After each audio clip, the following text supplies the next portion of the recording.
pues anticipando un poco lo que mencioné hace un momento, la semana anterior analizamos el tema del patrimonio y de la necesidad de proteger todo lo que ya está en el inventario de patrimonio del Instituto Nacional, justamente de Patrimonios de nuestro país, el Ministerio de Cultura también. Y esto lo hicimos porque hubo esta iniciativa por parte del Ministerio de Cultura y un grupo de expertos en la necesidad de ya extender el número de bienes que deben ser protegidos para poder proteger todo lo que se denomina una arquitectura moderna. Y todos estamos de acuerdo en ello. La objeción y lo que se puso sobre la mesa es si los municipios están listos para incrementar la lista de bienes protegidos cuando ni siquiera han podido proteger lo que tienen ahora, que es extremadamente valioso, sin restar la importancia de la arquitectura moderna.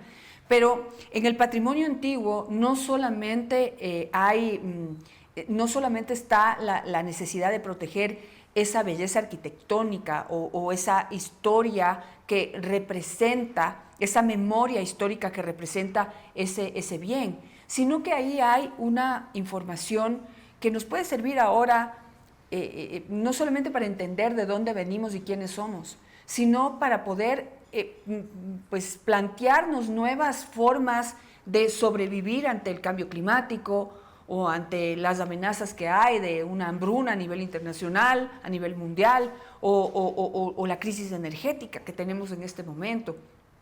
Esa sabiduría ancestral la tenemos que cuidar, porque allí está la explicación de quiénes somos hoy y quizá la solución a muchos de los problemas que estamos enfrentando hoy. Entonces, en esta semana empezamos el análisis de lo que está sucediendo con el patrimonio actual y hemos partido de un ejemplo muy palpable que es el Pucará de Chaquibamba.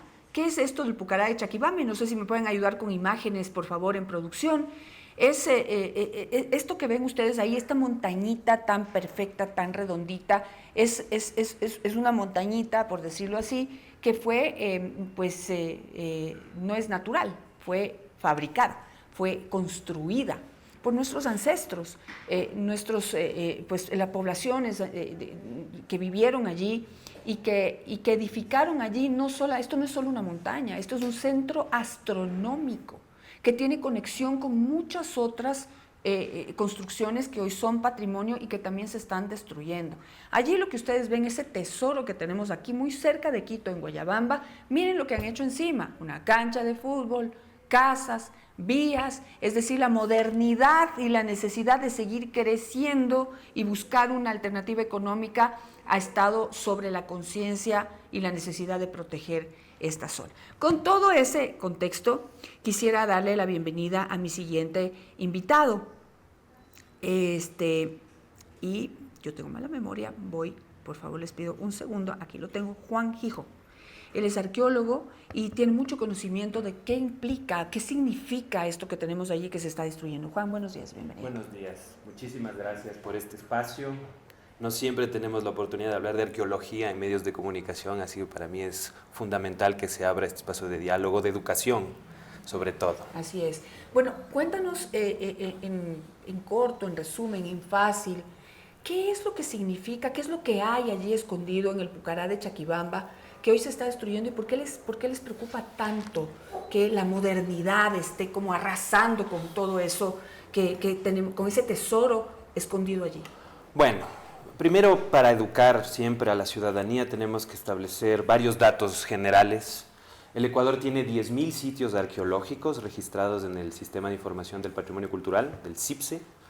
De estos 10.000 sitios debe haber más de 1.000 sitios solo en Quito. Quito es una de las ciudades más antiguas. Aquí les traje un librito para que todos conozcan. Tiene más de 12.000 años esta región de ocupación humana. Y durante todo este proceso, las diferentes civilizaciones que se fueron sucediendo, ¿sí? Desde los indígenas nómadas hasta los primeros aldeanos, los primeros agricultores, las sociedades cacicales, hasta grandes señoríos, hasta el mismo imperio inca que llegó a dominar esta zona, pocos años, pero estuvieron aquí, transformaron el paisaje. Entonces, cuando hablamos de Pucará, ¿qué es un Pucará? Veí la entrevista de ayer de Esteban, él definió algunas cosas. Un pucará es un término que se utiliza para definir una fortaleza. Viene de la arqueología peruana este término, aplicado al Tahuantinsuyo, al Imperio Inca. En el caso del Ecuador, este término, estos pucarás, que suelen ser estos promontorios naturales, modificados, como usted bien indicó, no solo son fortalezas, son centros ceremoniales, centros de observación astronómico, centros de acopio, sí, están interconectados porque hubo una suerte de sacralización del paisaje.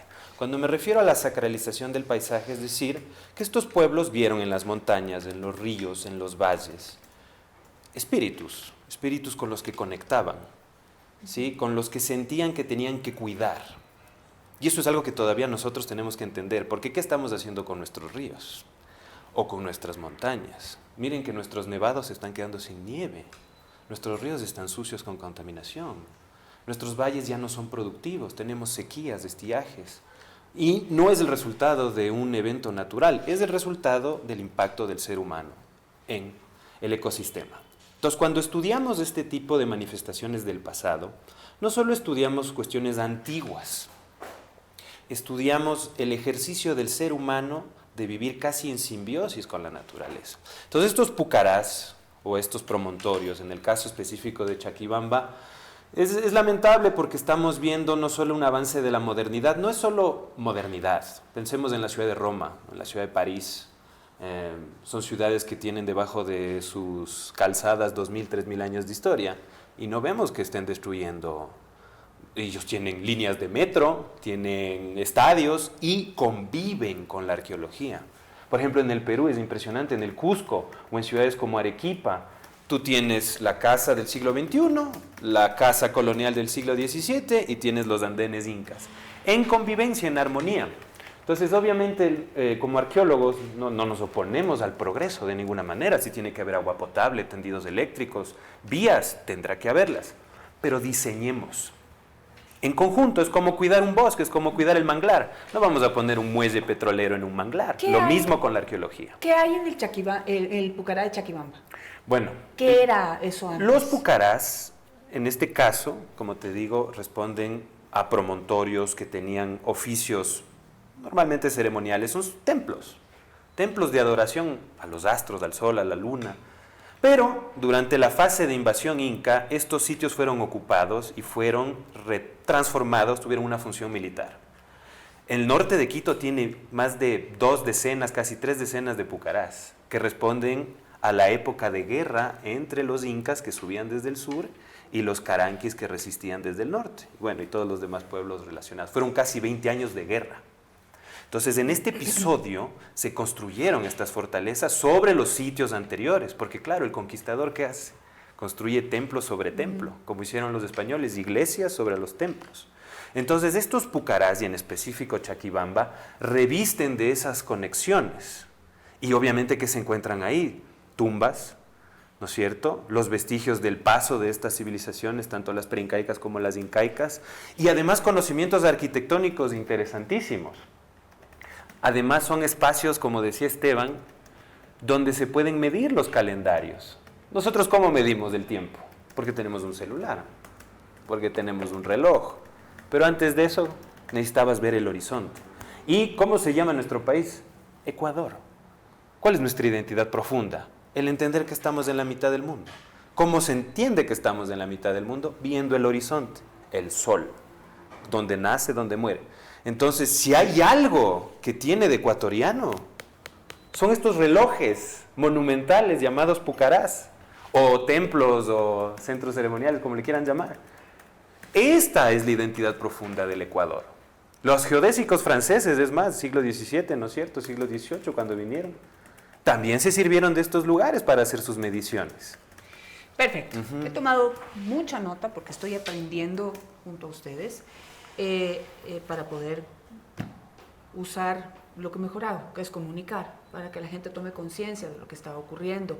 Ahora, ¿qué es lo que está pasando allí? ¿Por qué la gente que vive allí, y no de ahora, son generaciones que han ido heredando esas tierras? Por supuesto. ¿Por qué no conocen, por qué no saben, por qué no están cuidando este tesoro? Y más bien están haciendo que la modernidad no conviva con lo ancestral, con lo arqueológico, sino que destruya todo este tesoro de conocimiento, sabiduría, identidad, etcétera, todo lo que tú has mencionado. Bueno, esto es el mayor problema del país, entre todos los problemas que tiene, que es la falta de educación. La falta de educación es el principal problema de nuestra nación, porque no sabemos de dónde venimos, no sabemos quiénes somos, y eso no nos permite tener una perspectiva futura. Entonces, más allá de una cuestión romántica de la educación, es una cuestión de la cátedra. Vamos a las escuelas, vamos al colegio, vamos a la universidad. ¿Dónde están las cátedras de patrimonio cultural? No tiene que ser exclusivamente de arqueología. Pero ¿dónde está una asignatura con profesores que nos indique el pasado? Y además de manera pedagógica, de manera asertiva. Entonces, esto se repercute en comunidades, sociedades. Pero eso no es la asignatura de historia. Sí, pero tenemos que ir más allá. Además, en la historia, recordemos, más nos enseñan el número de presidentes que tuvimos en el último ciclo que los 10.000 años de historia que nos precede. Entonces, nuestra educación sigue siendo memotécnica, repetitiva, poco atractiva. ¿Esto en qué resulta? Tenemos personas que no entienden su pasado. Y si no entiendes tu pasado, no entiendes tu territorio, porque el tiempo y el espacio están conectados. Entonces, evidentemente, ese es el primer problema. Segundo, obviamente, hay un desarrollo inmobiliario, hay un desarrollo moderno, y detrás de eso hay poca planificación, a diferentes niveles de lo que llamamos Estado, desde los gobiernos parroquiales, municipales, provinciales y estatales. Hay que conectar. Entonces, obviamente, las comunidades responden a sus niveles de gobierno y a sus autoridades. Entonces, tenemos que armonizar esos ejercicios. Por eso la academia es importante. La academia tiene que entrar para tanto asesorar a los gobiernos como asesorar a las comunidades. ¿Pero qué ha pasado ahí? Porque mira que institucionalmente tenemos todo. En papel. Normativamente están todas las reglas ahí. Falta afinar un poco. ¿Sí? Sí. Bueno, puede que falte afinar, pero yo digo, ¿cómo afinas si ni siquiera has cumplido lo que hay? Porque tenemos un problema de que están las reglas ahí y no se cumplen. Sí, es más, ni siquiera las conocen. ¿Sí? Exacto. Tengo pendiente y tengo una apertura por parte del presidente del GAC parroquial de allá de Chaquibamba, o de donde está el claro, hay que escucharles que a se llama Santo Domingo de Sevilla. Santo Domingo de Sevilla, perfecto. El Chaquibamba es el nombre indígena. Perfecto. Hay la apertura. Tengo ganas de ir personalmente para escuchar y saber qué piensa. ¿Qué piensa de lo qué opina de lo que tiene ahí y cómo está permitiendo que esto se destruya? ¿Sí? ¿Qué sabe de lo que tiene ahí? ¿Cuán consciente está o qué tan consciente está de la obligación que tiene de proteger ese tesoro que no es solo de él o de la gente que vive allí? Esto es un patrimonio nacional. ¿Sí? Pero yo me adelanto a que no tiene idea de lo que tiene ahí. Y si el que manda no tiene idea, los demás, ¿qué pueden saber? Y mira, pero volviendo a la pregunta para encontrar una respuesta más directa y práctica. ¿Qué pasa con el INPC, el IMP, es decir, todas las instituciones patrimoniales que hay a nivel nacional y a nivel municipal? ¿Por qué no pueden ejercer su autoridad? Verás, hay varios componentes. Primero pongamos a Chaquibamba en el entorno de la arqueología nacional. Tú tienes un sitio en destrucción, pero es uno de ¿cuántos? Pensemos en los sitios más importantes del Ecuador. La Tolita, la cultura de la Tolita, la isla de donde vino, todo eso está saqueada, destruida. Pensemos en Salango, el templo más antiguo del Ecuador, 5.000 años de historia, está debajo de una industria de harina de pescado. Pensemos en la isla de La Plata, donde se encontró una capacocha, un entierro ritual inca y uno manteño, totalmente abandonado. Pensemos en el Cerro Jaboncillo, que el sitio arqueológico más grande del Ecuador tiene 12 canteras que le está comiendo. Y así, y así, y así. Entonces, obviamente, el Estado tiene sus diferentes competencias y esa es la palabra, competencia. En el 2015, el Consejo Nacional de Competencias estableció que para el patrimonio cultural los gobiernos locales tendrán ciertas competencias, excluyendo la arqueología. Entonces sabemos que hay los centros históricos, el tema inmaterial, el tema documental, pero el tema de la arqueología sigue siendo competencia exclusiva del Estado central. Yo creo que es hora de tener madurez institucional y establecer que esa competencia también la ejerzan municipios y prefecturas, entre otros niveles. Tienen una responsabilidad. Esteban hablaba ayer y hay responsabilidades, pero no están en las normativas. Mañana vienen el del INPC nacional y el municipal. O sea, si el municipal no tiene nada que hacer ahí, ¿para qué lo invito? Mira, es que hay casos y casos. Por ejemplo, el IMP tiene aquí en Quito 3 sitios arqueológicos muy bien gestionados, que son Rumipamba, que son Tulipe, que son La Florida. El poder encargar otro sitio implica financiamiento, capacidades. Yo creo que hay que armonizar primero. O sea, primero hay que rescatar. Y eso se puede hacer en diferentes maneras. Se puede primero establecer un diálogo directo con la comunidad. Yo no creo que toda la comunidad esté en desconocimiento. Seguramente hay parte de la gente que sí, que es la que alertó finalmente. Se están comiendo el pucará. Entonces, dialoguemos. Segundo, establezcamos políticas reales. Y tercero, hay que tener financiamiento. ¿Por qué es importante la competencia? Porque si les damos la competencia a los municipios directa de gestión arqueológica, detrás hay financiamiento. El único municipio que tiene instituido esta capacidad de gestión de la arqueología es del municipio de Quito a través del IMP. Pero ponte a pensar en Colta, en Riobamba, yo trabajé en Portoviejo, en Manta. Todos estos municipios tienen cientos de sitios arqueológicos y no los están gestionando. Claro, imagínate, estamos hablando de Colta y todo lo que tú quieras, ¿sí? Que ni siquiera tienen una institución que... Y un financiamiento, que es el fundamental es el financiamiento. Entonces, hablemos del que tiene el financiamiento, tiene las instituciones, tiene las reglas y no puede proteger el patrimonio. Entonces... ya, esto es una cuestión, ¿qué pasa? Es inoperancia, es desconocimiento, es falta de conciencia, de ganas. ¿Qué es? Falta de capacidad en varios niveles. Porque mira, otro tema, no hay arqueólogos en el Ecuador. Somos poquititos, así como gotas en el aire. Pues necesitamos formar gente, y no solo arqueólogos, restauradores, arquitectos, que tengan este énfasis, necesitamos profesionales. Y también hay que cambiar la dinámica de la arqueología como algo que no se puede tocar. Mira, que este pucará, que ya está comido en un 40%, se convierta en un espacio público, recreativo. Les estaba escuchando hace un ratito. Nuestras juventudes específicamente, que son las que están ahora en manos de la oscuridad, digamos, de las tentaciones del mal, si podemos decirlo, es porque no tienen espacios. Si estos pucarás se puedan convertir también en políticas municipales o provinciales o estatales de espacios públicos, de parques arqueológicos, en el sentido de apertura, cambiar la visión, no restringir a la arqueología solo a los especialistas, sino que realmente convirtamos estos lugares en cosas abiertas. Entonces hay que cambiar la dinámica, porque fondos hay en los municipios.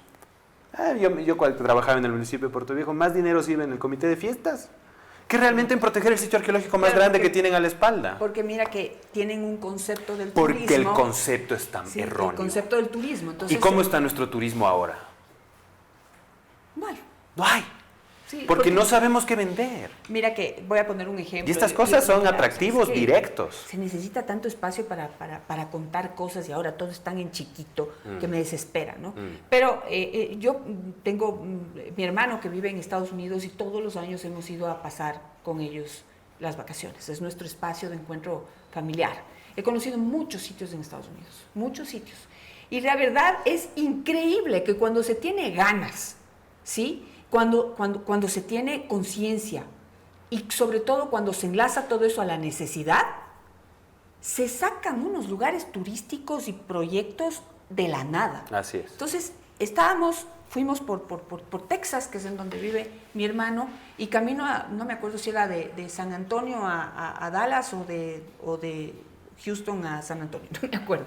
Pero en un punto de estos visitamos un sitio turístico que era una caverna. Mira.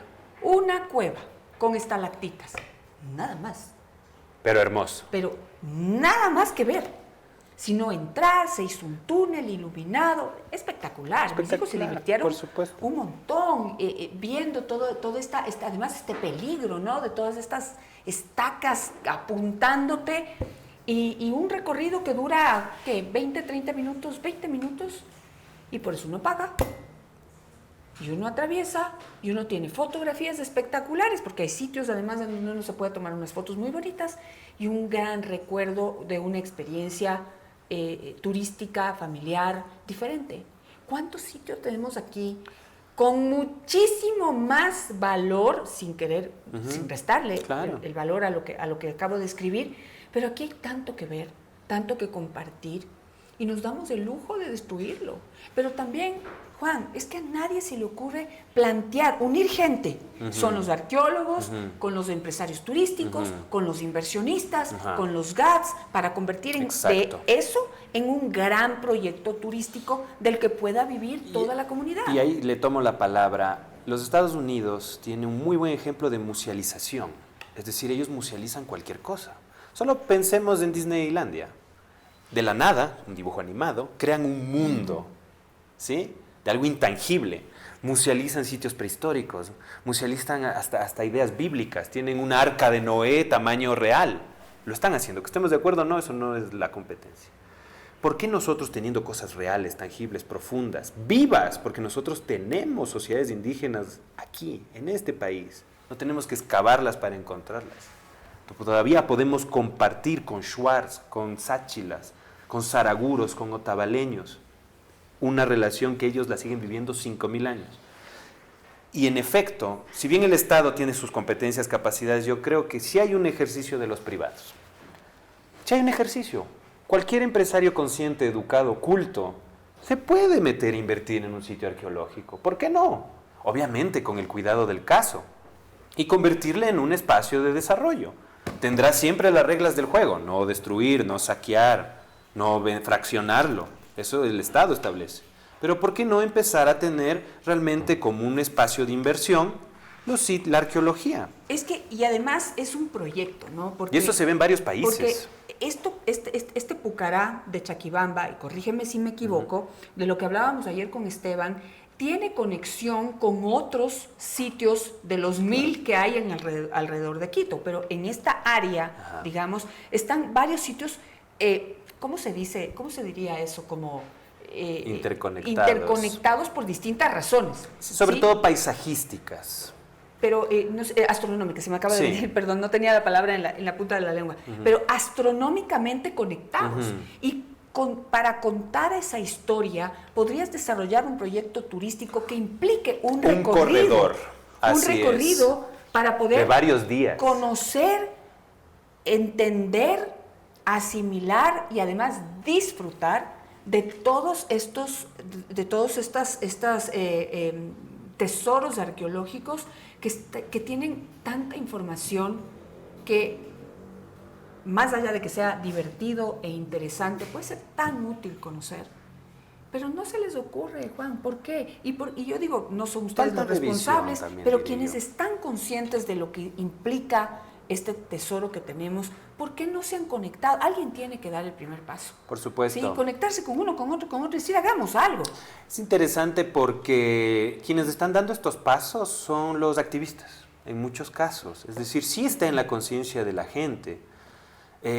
Porque mira, ¿cuál es el sitio turístico más visitado del Ecuador? Al menos en Quito, pongamos. Bueno, en Quito, la mitad del mundo. La mitad del mundo. ¿Qué es la mitad del mundo? Que ya no queda ahí. ¿Pero qué es la mitad del mundo?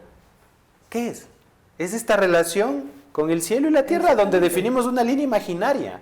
¿Definida por quién? Por la misión geodésica francesa, que además se equivocaron por 200 metros.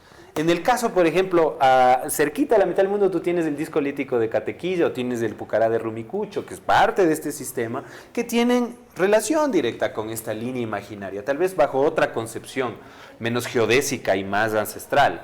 Pero ahí están las raíces profundas de nuestro país. Entonces, evidentemente, yo creo que sí, los gobiernos tienen sus competencias. Estamos atravesando, yo creo, una crisis multidimensional histórica, en la historia de nuestro país.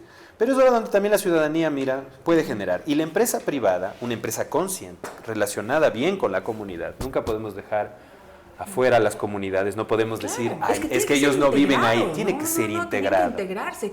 ¿Por qué? ¿Cuántas cosas maravillosas se pueden hacer? Y hay muchos ejemplos. Mira, te doy un ejemplo en la costa de Manabí, en Puerto López. La comunidad de Agua Blanca. Ellos no han tenido ni apoyo estatal, ni provincial, ni municipal. Ellos solos. Se generaron gracias a un proyecto de investigación en los años 80, pero ahora son sostenibles. Durante la pandemia pudieron solventarse. Y no sé si usted ha ido, le invito a que conozca Agua Blanca. Es hermoso. ¿De qué viven? ¿Qué hay? Del turismo arqueológico. Es un antiguo asentamiento manteño, ¿sí? De la época de integración, de estos balseros que recorrían el Pacífico, los ancestros de los manabitas, y tú puedes ir a un museo, puedes ir a comer, puedes ir a una piscina de aguas sulfurosas, puedes ir a recorrer estos sitios. Es decir, hay que trabajar así. Claro, y ellos se rotan como familia, todo es comunitario, tienen una tarifa de entrada. Entonces, es un ejemplo de que sí funciona. Y se puede replicar o ajustar. Puede haber también intervención del Estado, puede haber intervención del municipio, privados. Existe. ¿Dónde están los alcaldes? ¿Dónde están los prefectos? Bueno, hay que sentarse a conversar. Los candidatos, los asambleístas, los concejales que tienen que conocer Agua Blanca. Yo no conozco. Es más, nunca en mi vida había escuchado de eso. Maravilloso. Y ese es el mejor ejemplo. Hablando, ¿no? Es el mejor ejemplo, diría yo, pero a nivel del Ecuador. Volviendo a los pucarás acá y a todo lo que tenemos aquí en Quito y ver cómo salvamos el pucará de Chaquibamba y todo lo demás. Lo voy a explicar en mis palabras, ¿sí? Tú me dirás ya más profesionalmente, me dirás si estoy en lo cierto o fue una ilusión la que me contaron, ¿sí? Una utopía o algo falso, ¿sí? Pero me dicen que hay un momento en que de la caída del sol, no sé si es la caída o el nacimiento del sol. Depende de dónde le mires. Pero hay un momento en que todos estas construcciones arqueológicas se conectan una con otra y que hay como ventanitas, voy a describir, o había ventanitas en donde el rayo solar atravesaba todos ellos, ¿sí? Y que imagínate, si hoy es tan interesante venir a tomarse la foto poniendo un pie en el norte y un pie en el sur, en la mitad del mundo, ¿sí? Qué hermoso sería poder tener esta foto espectacular de ese rayo de sol que atraviesa todos estos monumentos. Tomarse esa foto en el momento en que está atravesando ese rayo solar por el lugar en el que estés. Pero eso hay que inventárselo, eso hay que contarlo, como lo hicieron ellos lo hicieron, los pueblos ancestrales. Eso que tú llamas se llama una hierofanía, que es visibilizar un milagro solar, hiero de sol. Por ejemplo, es muy visible en Rumicucho, el pucará de Rumicucho tiene una estructura circular donde el 21 de junio, que es el Inti Raymi, el sol se pone entre las dos montañas, se pone al centro, generando esta hierofanía, que es el Padre Sol masculino fertilizando a la Madre Tierra. Pero es una ilusión óptica que ellos crearon para poder establecer ahí no solo el día de la celebración de este milagro, si podríamos llamarle, y establecer así su calendario. Este tipo de hierofanías están en todos los pucarás, porque ellos orientaron, construyeron y establecieron sus pucarás en base a esa observación astronómica. Pero es cierto esto de que hay un momento del día en que todas los equinoccios y los solsticios, estas edificaciones se conectan y ese rayo solar atraviesa la... Debe haber algunas delineaciones, hay que hacer investigaciones más profundas. Hay una muy buena iniciativa privada que es el Museo Solar de Quitsato, que está igual en Cayambe, que también les invito a conocer. Ahí te describen justamente toda esta información desde época prehispánica hasta bien entrada a la colonia y ya con herramientas tecnológicas del presente. Entonces sí hay iniciativas que te cuentan esta narrativa. Lo interesante es que existen, hay que potenciarlas, hay que hacer que estos voceros hablen, que estas personas tengan espacios. Y nuevamente, yo sí creo fundamental, tenemos que crear en las escuelas, colegios, universidades, las cátedras, unas cátedras pedagógicas inmersivas, sacar a los estudiantes de las aulas y llevarles a estos lugares, casi como si fuera una regla anual, porque si no tocamos, es como lo que tú decías de la cueva, es decir, tienes que ser palpable, tienes que sentir el frío de la cueva, la humedad, el viento detrás, ¿no es cierto?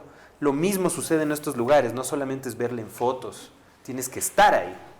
Entonces tenemos que generar esas capacidades. Y lo interesante es que sí hay iniciativas.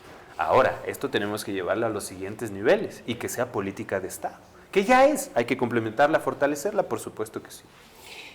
Perfecto. Bueno, no sé qué tan cerca estamos de eso y justamente esa es una de las perspectivas o las aristas que queremos enfocar aquí. Mañana se lo preguntaré a las autoridades, ¿sí? Y no sé si es que... Yo quiero entender, evidentemente, la preocupación de quienes están más conscientes de lo que hay que cuidar, de la necesidad de ampliar el número de bienes que tenemos que preservar, en donde se debe incluir la arquitectura moderna. Pero, ¿qué dices tú? ¿Estamos listos para ampliar esa responsabilidad? A pesar de lo que ello implica, ¿no? Es de alguna manera sentarse a mirar cómo lo más moderno también se destruye. Somos una sociedad destructora de todo. Todas las sociedades son destructoras. Esa es una condición humana y por eso estamos como estamos. Pero yo creo que si le preguntas a un académico te va a decir que está listo porque tiene en su perspectiva que la arquitectura moderna es patrimonial, pero hay que educar a la mayoría. Y para eso hay que hacer unos ejercicios de planificación. Y sobre todo, y en eso sí no hay conversación otra, todo tiene que ver con financiamiento. aumenten el financiamiento o redirijan el que ya existe. O generen autofinanciamiento. O permitan inversión, pero con reglas claras, pero tenemos que tener dinero para que podamos sostener. Solo restaurar una casa patrimonial en el centro de Quito, ¿cuánto cuesta? ¿No es cierto? Solo expropiarle, si es que es necesario. ¿No es cierto? ¿Cuánto cuesta rescatar, reconstruir un Pucará? Estamos hablando sobre los miles de dólares. Porque es caro, porque cuesta, porque no puedo hacerlo con cemento. Tengo que respetar los modelos constructivos anteriores. Entonces, antes de poder llegar a normativas ampliatorias, creo que sí tenemos que sentarnos a ver capacidades. Y sobre las capacidades se establecen las normativas. Ahora, las utopías sirven para eso, ¿no? Avanzamos 10, retrocedemos 9, pero nos quedamos con un paso más. Bueno, mientras más consciente sea la gente, pues más ese un paso se hace realidad. Si no, todo queda en la utopía, lo cual es muy triste, porque eso es lo que estamos viviendo. Estamos sentados sobre nuestra riqueza, muriéndonos de pobreza y, bueno, lo que decíamos hace un momento, Juan, quizá con eso terminar, ¿no? Tienen este tesoro ahí en el Pucará de Chaquibamba, ¿sí?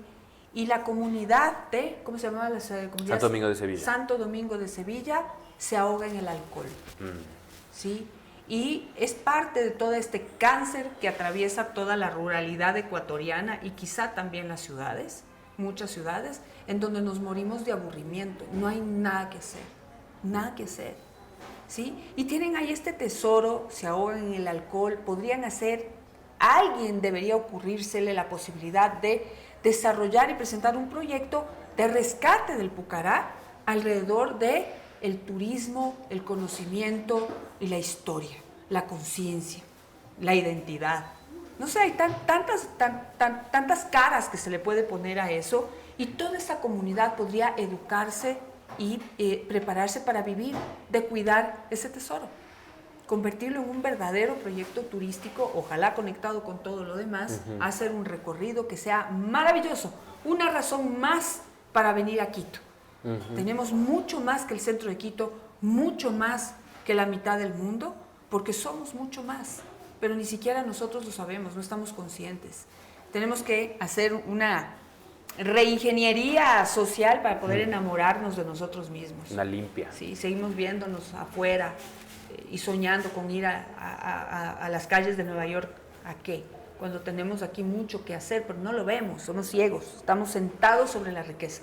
Esa es nuestra triste realidad. Pero bueno, nunca matemos la esperanza. Veamos qué pasa de esto, qué surge de esto. Sí, sobre todo que estos sitios, y es una crisis de valores la que está viviendo nuestro país, fueron construidos bajo 3 preceptos indígenas, que es no robarás, no mentirás, no serás ocioso. Yo creo que esos 3 preceptos hay que aplicarlos en todo lo que hacemos. Y estos son los sitios que nos recuerdan esos 3 preceptos. Entonces, cuando vamos a estos sitios también hay un ejercicio de conciencia, hasta hay un ejercicio energético, diría yo. Eso que la ciencia ve otras cosas siempre. Pero eso, simplemente recobrar conciencia, recuperar nuestra memoria social, nuestra memoria histórica, recuperar el territorio y recuperar nuestros valores. Así es, y bueno, y todo como todo, descubrir el misterio, ¿no? El misterio de cómo estas comunidades ancestrales desarrollaron tanto la astronomía, las matemáticas, la perfección en la construcción, la exactitud en donde están ubicadas todas estas edificaciones, valga la redundancia. Qué hermoso, o sea, puede ser parte de toda esta recorrido turístico, ¿no? El poder descubrir lo grandes que fueron nuestros ancestros y lo pequeños e inconscientes y cómo hemos retrocedido en la historia, ¿no? Nos creemos mucho más sabios, llenos de tecnología, de celulares, de iPads, de carros que vuelan ahora, pero eso no sirve, no se compara con lo que hicieron nuestros ancestros, que podrían ayudarnos a realmente generar justamente esta convivencia entre el desarrollo que necesitamos tener y la conservación de lo que ya tenemos. Ahí en la mitad está el secreto de cómo sobrevivir en este mundo. Pero bueno, pues hay algunas ideas que esperemos que no se queden allí. Veamos qué dicen las autoridades, Juan, para poder entender todo. Y ojalá tengo tantas ganas. Voy a ver cómo hago para irme aquí al Pucará de Chaquibamba a hablar con el GAT, con el presidente del GAT, a ver qué dice. ¿sí? No quiere ni hablar por teléfono. Le invitamos, dijimos, aunque sea telefónico, hagamos la entrevista, ¿sí? Pero no quiere, dice que no puede, que tiene que ser presencial. Bueno, por algo será. Vamos a ver qué es con qué nos topamos. Gracias, Juan. A usted, muchísimas gracias. Bueno, a ustedes también muchísimas gracias. Espero pues que les haya dado sentido el tratamiento de este tema, que haya sido interesante para ustedes y que haya calado un poquito en toda nuestra conciencia.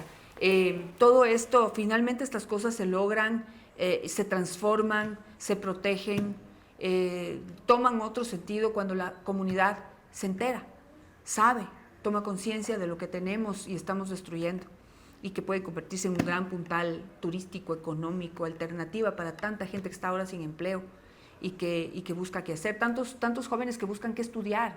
Ya está diciendo aquí Juan, no hay arqueólogos en este país y hay tanta arqueología que salvar, que cuidar, que rescatar. Qué contradictorio, pero bueno, esa es nuestra realidad. Vamos a ver cómo la cambiamos. Ustedes, ayúdennos. Gracias por estar en contacto con nosotros. Que tengan un excelente día.